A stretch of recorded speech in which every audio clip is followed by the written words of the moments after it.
بسم الله الرحمن الرحيم. الحمد لله رب العالمين والعاقبة للمتقين ولا عدوان إلا على الظالمين، والصلاة والسلام على أشرف الأنبياء والمرسلين محمد بن عبد الله الأمين وعلى آله وصحبه أجمعين. وبعد،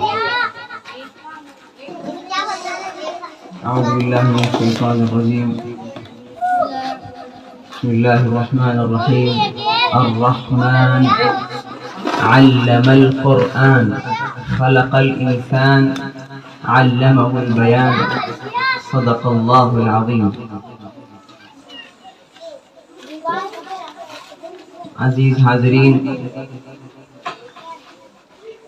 اور دائس پر تشریف فرما علماء، حفاظ اور محترم ذمہ داران،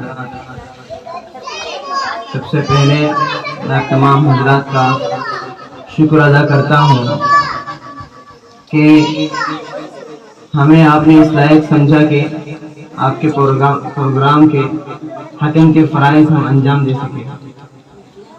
اور اس کے علاوہ میں اہم اور ضروری چند باتیں آپ کے سامنے رکھنا چاہتا ہوں. وہ یہ کہ جو اولاد ہیں جو اللہ نے ہمیں دی ہے، وہ اللہ کی ہم پر بہت بڑی نعمت ہے. اللہ جل شانہ قرآن مجید میں فرماتے ہیں کہ ہم جس کو چاہے اولاد دیں، جس کو چاہے لڑکیاں ہی لڑکیاں دیں، جس کو چاہے لڑکے ہی لڑکے دیں، جس کو چاہے دونوں دیں، لڑکے بھی دیں لڑکیاں بھی دیں، جس کو چاہے ہم بانجھ رکھیں. اور یہ کہتے ہیں اللہ تعالیٰ ہم جس کو چاہیں اولاد دیں. اس کا لفظ استعمال کیا ہے، وہب کا لفظ استعمال کیا ہے کہ یہب لمن یشاء اناثا ویہب لمن یشاء الذکور، یعنی کہ وہب یہب کے معنی جو آتے ہیں عربی میں وہ انعام دینے کے معنی میں، یعنی کہ اللہ جو ہم کو اولاد دیتے ہیں وہ اللہ کی طرف سے ہمارے لیے بہت بڑا انعام ہوتا ہے. یہ ہمارے لیے بہت ہی بڑی دولت ہے.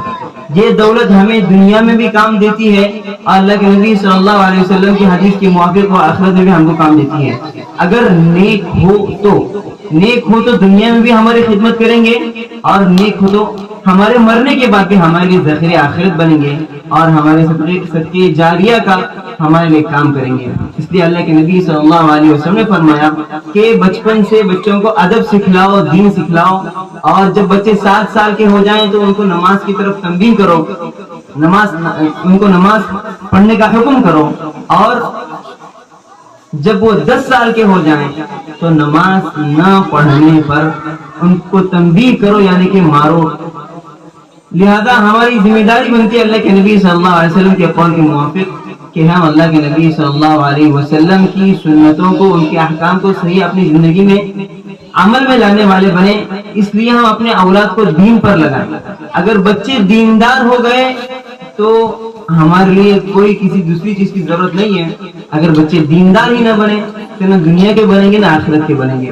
لہذا سب سے پہلے ہماری ذمہ داری بنتی ہے کہ جو عربی مدرسے ہیں ہمارے جن میں بچے پڑھتے ہیں ان میں ہم اپنے بچوں کو بڑی پابندی سے بھیجیں، اور دوسرے تمام امور کو بالائے طاق رکھ کر ہم اپنے بچوں کو دینی تعلیم سے سب سے پہلے سرفراز کرنے کی کوشش کریں. اس لیے کہ جن بچوں کو ہم اپنے اسکولوں میں بھیجتے ہیں، اردو اسکولز میں، سرکاری اسکولوں میں جو بھیجتے ہیں، وہ بچے وہاں جا کر کیا پڑھتے ہیں، ان کا سلیبس کیا ہے، کیسا ہے، اور کن کی طرف سے تیار کیا گیا ہے، ان سے ہم بخوبی واقف ہیں.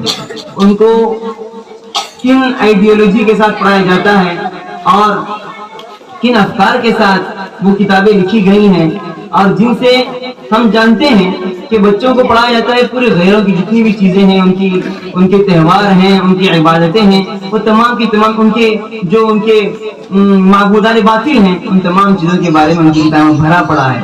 اور وہ بچے ہمارے پڑھتے ہیں. دیومالائی نظام ہے مکمل، وہ ان کی دیومالائی تعلیم ہے، وہ ان کو پڑھائی جاتی ہے. اور ہمیں اپنے بچوں کا خیال بھی نہیں ہے. بچوں کو ہم بھیجتے ہیں مدرسے میں، اور وہ بچے عربی پڑھتے، مدرسے میں قرآن پڑھتے ہیں، قاعدہ پڑھتے ہیں، چند دعائیں پڑھتے ہیں، اور اس پر ہم مطمئن ہو جاتے ہیں. بچوں کے لیے توحید کی تعلیم اور اپنی رسالت کی تعلیم اور آخرت کی تعلیم اور عقیدے کی تعلیم جتنی پختہ ہونی چاہیے دل میں وہ نہیں ہو سکتی. ہماری ذمہ داری بنتی ہے کہ ہم اپنے بچوں کو مسلمان سب سے پہلے بنائیں. اس کے لیے ہم دینی تعلیم کو ترجیح دیں, چاہے جس کے لیے ہم کو جو بھی کر گزرنا پڑے, لیکن دینی تعلیم سے ذرا برابر بھی ہم پیچھے نہ ہٹیں.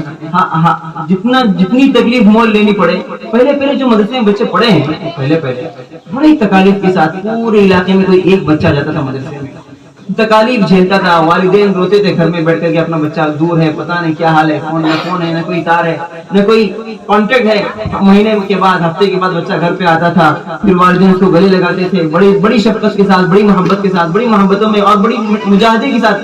بچہ بھی بڑے مجاہدے کے ساتھ پڑھتا تھا اور والدین بھی اس کے پیچھے بڑی مشقتیں اٹھاتے تھے. لیکن آج پوری تمام چیزیں آسان ہیں, سہولیات ہیں, بات کرنے کے لیے, خیر خبر لینے کے لیے اور جانے آنے کے لیے تمام چیزیں مہیا ہیں. لیکن ہم اپنے بچوں کو مدرسے بھیجنے کے لیے تیار نہیں ہوتے, اس لیے کہ دنیاوی جو نظام ہے, دنیاوی جو ظاہری چیزیں ہیں وہ ہمارے ذہنوں پر غالب آ چکی ہیں. ابھی دیکھا گیا ماشاءاللہ بچے پڑھ رہے تھے, تلاوت کر رہے تھے اور اذان سنا رہے تھے. ماشاءاللہ پڑھائی تو ٹھیک ہے, لیکن آپ کو برا نہ لگے تو میں آپ سے کہوں گے بچہ پڑھے تو ایسا لگے کہ بچہ کچھ سیکھا ہے. ایسا نہ ہو کہ نہ اس کی الف صحیح نکل رہی ہے, نہ عین صحیح نکل رہی ہے, نہ ہا نکل رہی ہے.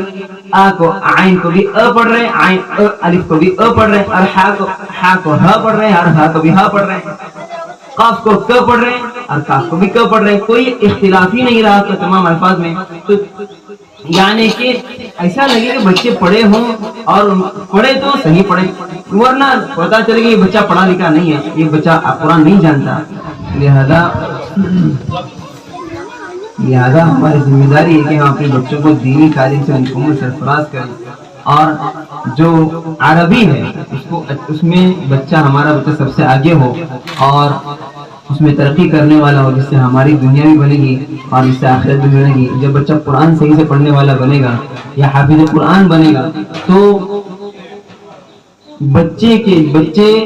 بچہ خود بابرکت بنے گا اور اس کے گھر والے پورے بابرکت بنے گے. اور ماں باپ زندہ رہیں گے تبھی قرآن پڑھے گا, اور ماں باپ جب انتقال کر جائیں گے تبھی قرآن پڑھے گا اور والدین کو بخشے گا. اور وہ قرآن, وہ ہدیہ والدین کے لیے مرنے کے بعد بہت قیمتی سرمایہ ثابت ہوگا.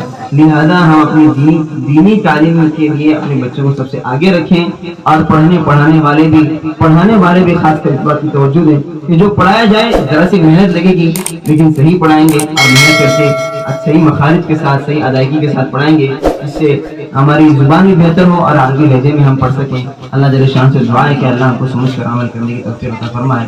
وآخر دعوانا الحمدللہ رب العالمین.